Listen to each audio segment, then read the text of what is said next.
आपण आजच्या लेक्चरमध्ये जे मोस्ट प्रोबॅबल क्वेश्चन्स आहेत, तुम्हाला एनसीईआरटी ब्लूप्रिंट प्रोव्हाइड केली आहे.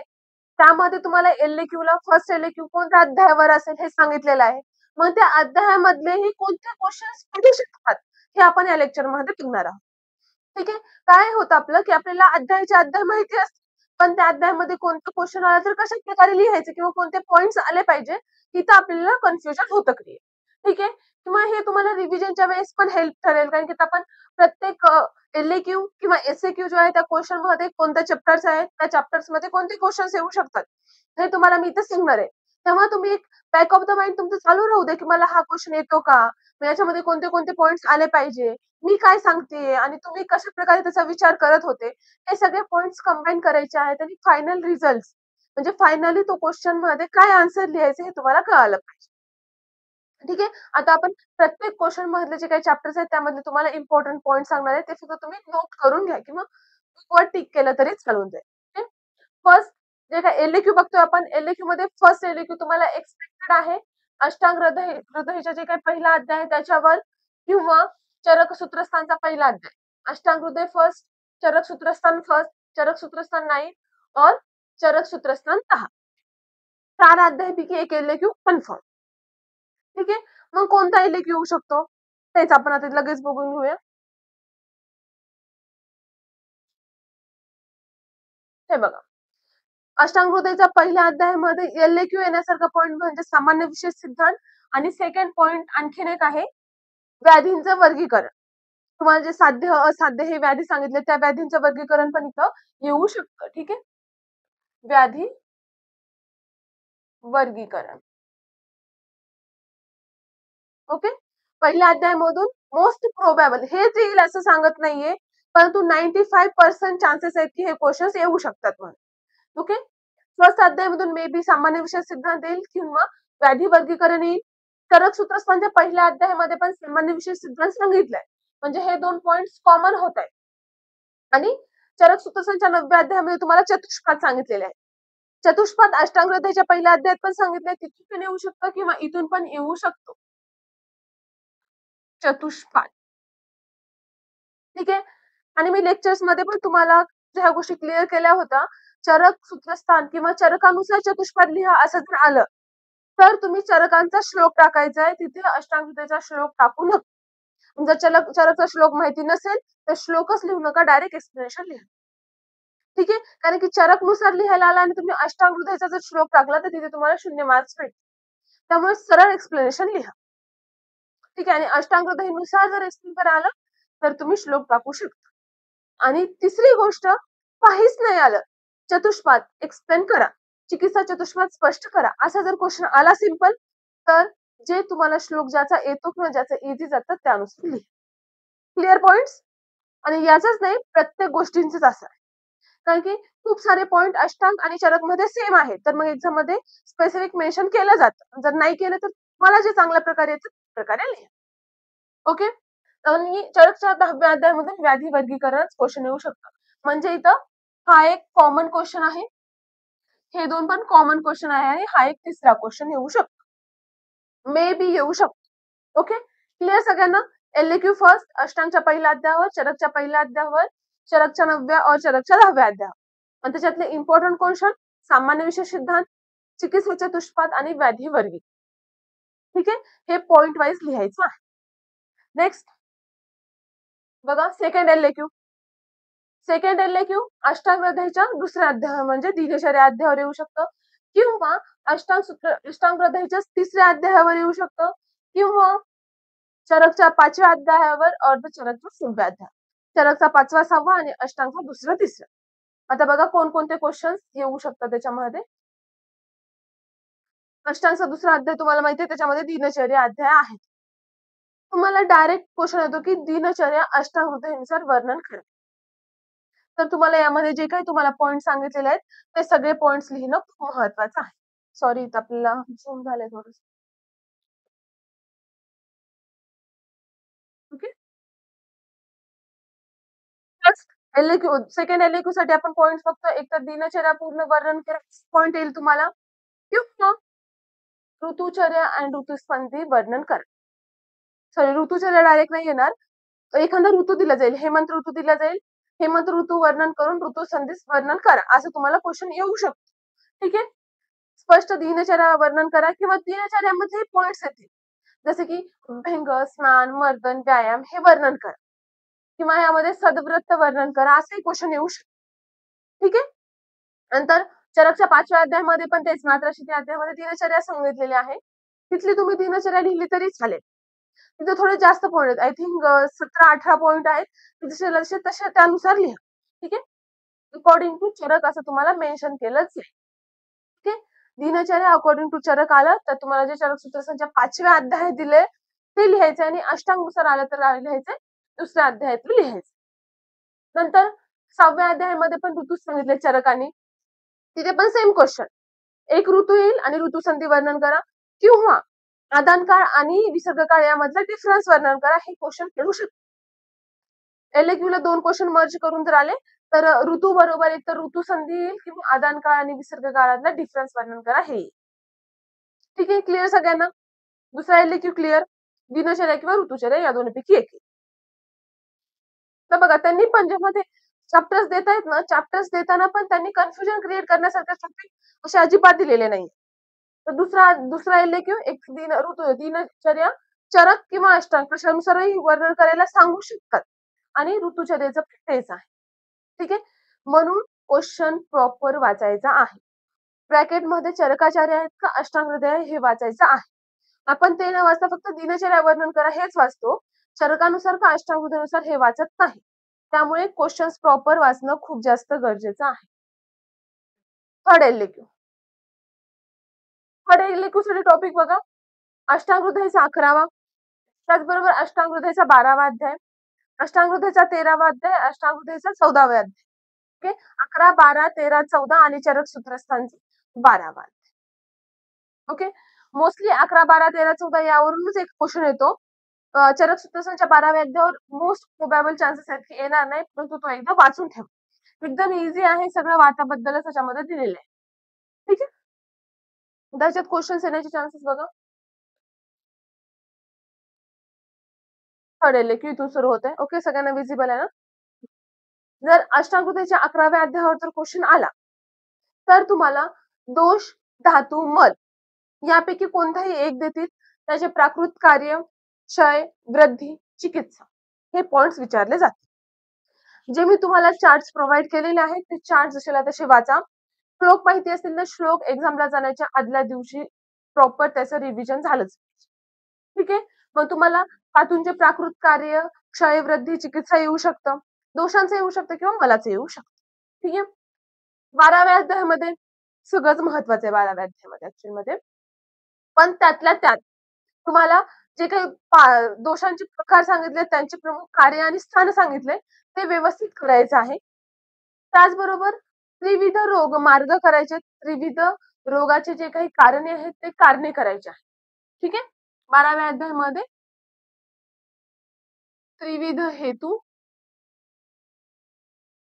क्षयादी लक्षणे, दोषानुसार क्षयादी लक्षणे, दोष प्रकार, ओके, त्रिविध मार्ग, आणि त्याचबरोबर विकृती लक्षणे, जे दोषांची विकृती लक्षणे दिलेले आहेत वात, पित्त, कफ ते पण करायचे आहे. ओके. विकृती लक्षणे हे पण करणं गरजेचं आहे. क्लिअर सगळ्यांना हे? पुढे बघा.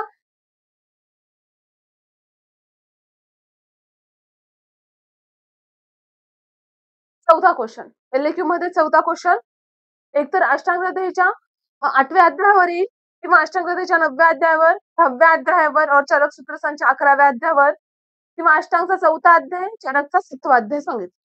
ओके. अष्टांगचा 8वा, 9वा, 10वा आणि 4था अध्याय आणि चरकचा 11वा आणि 7वा अध्याय सांगितले. ओके. तर त्यानुसार बघा क्वेश्चन्स. मोस्टली अष्टांगचा जो 10वा अध्याय आहे त्याच्यावर तुम्हाला एखादा रस विचारतील, त्याबरोबर सब क्वेश्चन म्हणून काय विचारतील, रसांचे संयोग विचारतील. ठीक आहे. याबरोबरच याला अटॅच रस संयोग और पांचभौतिकत्व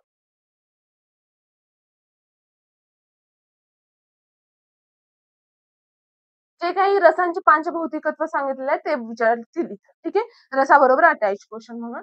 आणि अष्टांगच्या 4थ्या अध्यायामध्ये अधारणीय वेग सांगितलं. अधारणीय वेग विचारण्याचे जास्त चान्सेस आहेत. तुमचे जे काही सिनियर बॅचेस होतात त्यांना सगळ्यांना हेच अधारणीय वेग, दिनचर्या, ऋतुचर्या हेच पॉइंट्स रिपीट झालेले आहेत. एखादा क्वेश्चन वेगळा येऊ शकतो. वेगळा इन द सेन्स सिलेबसच्या बाहेरचा नाही. सिलेबस मधलाच पण थोडंसं फिरून विचारू शकतो. त्यामुळे मेंटल प्रिपरेशन खूप गरजेची आहे. ठीक आहे. इथपर्यंत सगळ्यांना पॉइंट्स क्लिअर. इथं आपले एलएक्यू संपतात.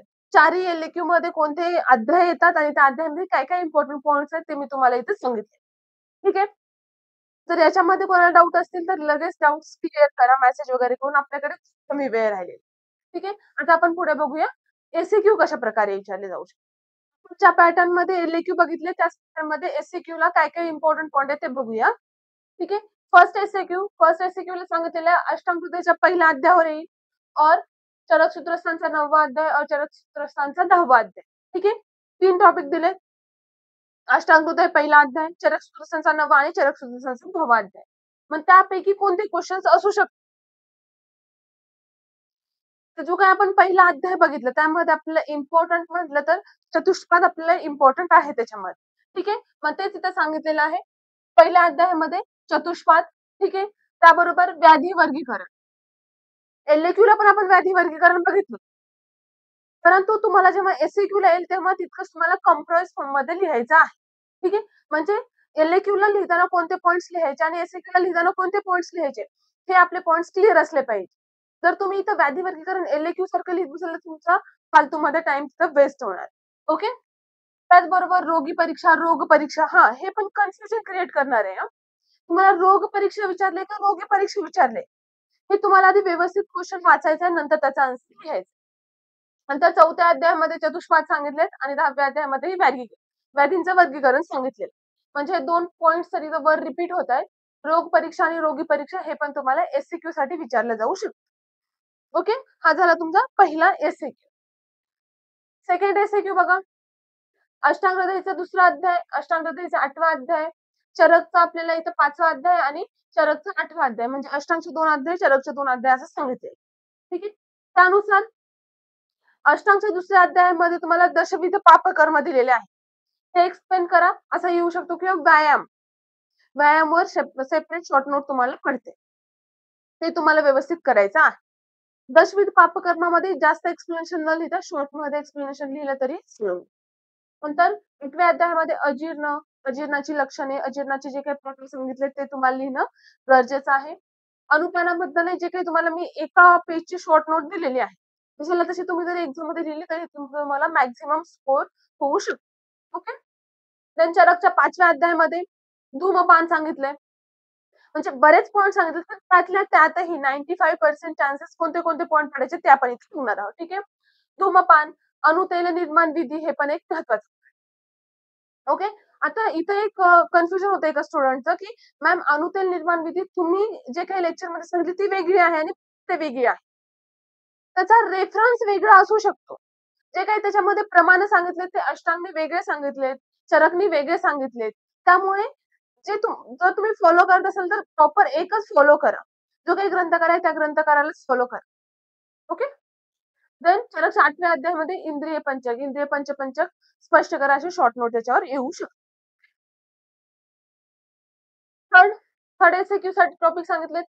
3रा अध्याय अष्टांगचा, चरकचा 6वा अध्याय, अष्टांगचा 4था अध्याय आणि चरकचा 7वा अध्याय म्हणजे 3रा 4था अष्टांगचा आणि 6वा 7वा चरकचा सांगितलेला आहे. ठीक आहे. त्यामध्ये बघा अष्टांगच्या 3ऱ्या अध्यायामध्ये ऋतुचर्या आलेला आहे. एखादा ऋतू इथं तर ऋतू देणार नाहीत, एलएक्यू ला मोस्टली ऋतू देतात. पण ऋतू संधी आणि अदान काळ विसर्ग काळ यातील फरक स्पष्ट करा हा क्वेश्चन येऊ शकतो. ठीक आहे. 6व्या अध्यायामध्ये चरकच्या ऋतूबद्दल सांगितले. सेम क्वेश्चन्स रिपीट होतील.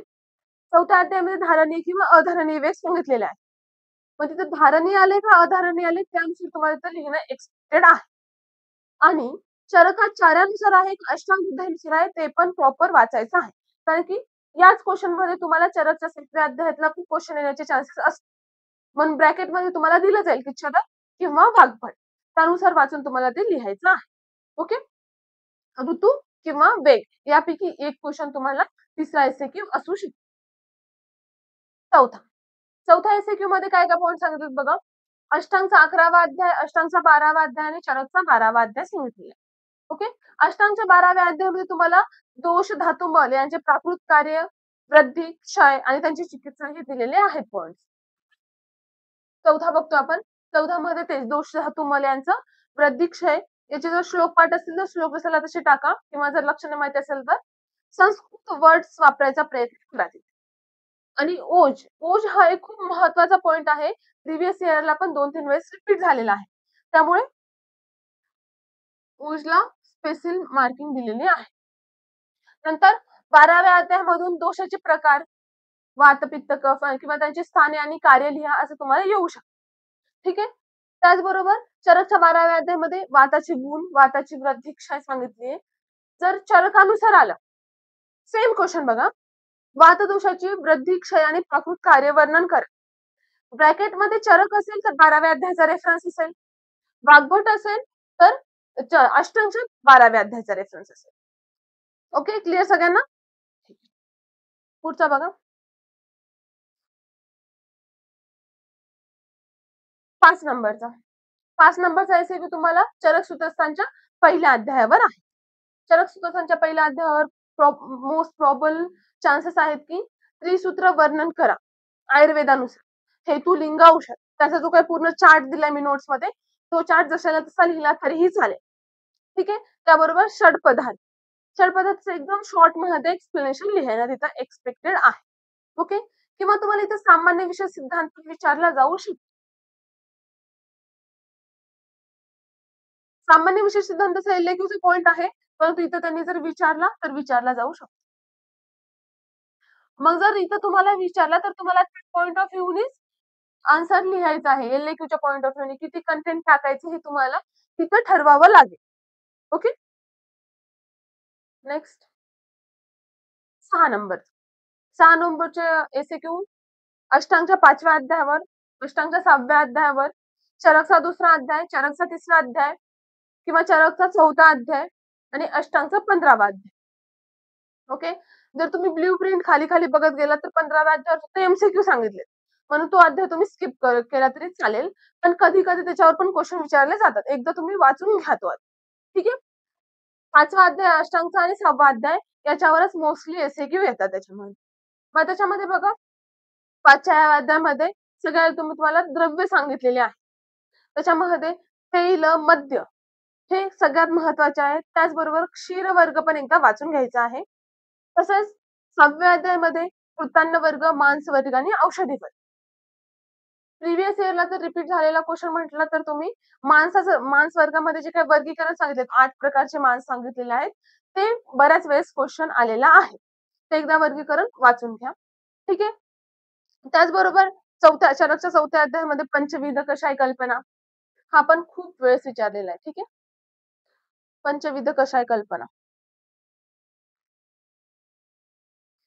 आणि चरकचा 2रा आणि 3रा अध्यायावर आय थिंक एका बॅचला क्वेश्चन आलेला होता. जे काही शिरोविरेचनीय द्रव्य आहेत ते वर्णन करा असा क्वेश्चन आला होता. आणि 3ऱ्या अध्यायावर लेप येतात. मी तुम्हाला सांगितले की कशा प्रकारे व्याधी आहे त्या प्रकारे त्याच्या विरुद्ध गुणात्मक असे द्रव्य आपल्याला शोधायचे आणि ते सगळे लेप मध्ये आहेत. पण जे क्लासमध्ये कव्हर केलेलं आहे त्यापैकी केलं तरी चालेल. ओके. 2ऱ्या अध्यायामध्ये बघा 2ऱ्या अध्यायामध्ये पंचकर्माचे द्रव्य कोणत्या एका कर्मावर क्वेश्चन येऊ शकतो किंवा यवागुण आणि 3ऱ्या अध्यायामध्ये लेप विचार. ओके. क्लिअर सगळ्यांनी पण? नेक्स्ट हे झालं आपलं 6 पर्यंत. आता 7वा बघा. 7वा एसएक्यू तुमचा अष्टांगच्या 7व्या अध्यायावर असेल, अष्टांगच्या 9व्या अध्यायावर किंवा अष्टांगच्या 10व्या अध्याय 7, 9, 10. ओके.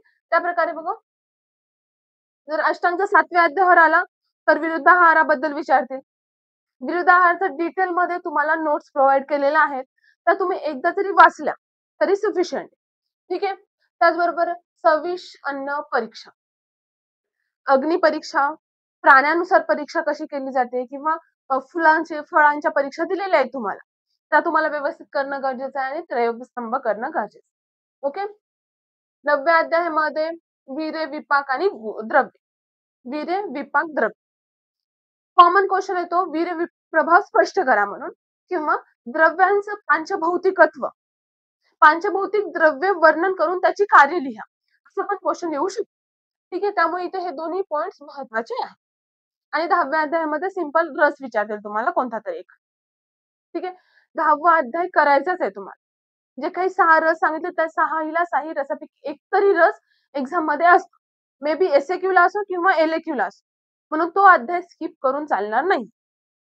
ठीक आहे, आता 8वा SAQच्या 8व्या क्वेश्चन मध्ये बघा, अष्टांगचा 13वा अध्याय, अष्टांगचा 14वा अध्याय आणि चरकचा 18वा अध्याय. ओके, अष्टांगच्या 13व्या अध्यायामध्ये आपल्याला माहिती आहे उपक्रम सांगितलेत, वात उपक्रम, पित्त उपक्रम, कफ उपक्रम, कशा प्रकारे त्याची चिकित्सा आहे हे सगळं वर्णन केलं. मग त्यापैकी एखादा उपक्रम पडू शकतो. श्लोक पाठ असतील तर श्लोक स्पेसिफिक लिहायचे आहेत आणि श्लोक दिसतील असे लिहा. जे तुम्ही एक्सप्लेनेशन लिहिणार आहात त्यामध्येच मर्ज होतील असे श्लोक लिहू नका, लिहूनही काही फायदा होणार नाही. त्यामुळे श्लोक लिहिल्यानंतर खाली एक लाईन सोडा, नंतर एक्सप्लेनेशन सुरू करा, त्यामुळे तुमचा श्लोक छान दिसेल. ठीक आहे, 14व्या अध्यायामध्ये उपक्रम, संतर्पण आणि अपतर्पण हे तुम्हाला माहिती आहे, ते पूर्ण जो चार्ट आहे तो चार्ट आणि औषध सेवन काळ. उपक्रम आणि औषध सेवन काळ, त्यामध्ये औषध सेवन काळ महत्वाचा पॉइंट आहे. श्लोक येत असेल श्लोक लिहा किंवा जे काही औषध सेवनाचे काल सांगितले, कोणत्या व्याधीवर कोणतं औषध द्यायचं हे सांगितलेलं आहे, ते तिथं प्रॉपर मेन्शन झालं पाहिजे. ओके, आणि 11व्या अध्यायामध्ये वाताचे गुण, वृद्धी, क्षय हे सगळं सांगितलंय, ते मे बी तुम्हाला विचारले जाऊ शकतं. ठीक आहे, क्लिअर इथपर्यंत सगळ्यांना? आपण LAQ चे जे काही सिलेबस प्रिंट नुसार तुम्हाला पॉइंट्स दिलेत किंवा चॅप्टर्स दिलेत, त्यामधले कोणते चॅप्टर्स मधले पॉइंट्स महत्वाचे आहेत, जे की एक्झामला रिपीट झालेले आहेत प्रिव्हियसला किंवा आता येऊ शकतात, असे इथं आपण कव्हर केले. ठीक आहे, हे तुम्ही एकदा डोळ्याखालून घाला किंवा जे काही तुम्हाला पॉइंट्स दिलेत ते पूर्ण एकदा रिवाइज करायचा प्रयत्न करा आणि रिलॅक्स माइंडने रिव्हिजन करा. सगळ्यांचे जे काही प्रयत्न आहेत त्यांना नक्कीच यश मिळेल. सगळ्यांना एक्झामसाठी ऑल द बेस्ट. रिलॅक्स माइंडने पेपर सॉल्व्ह करा.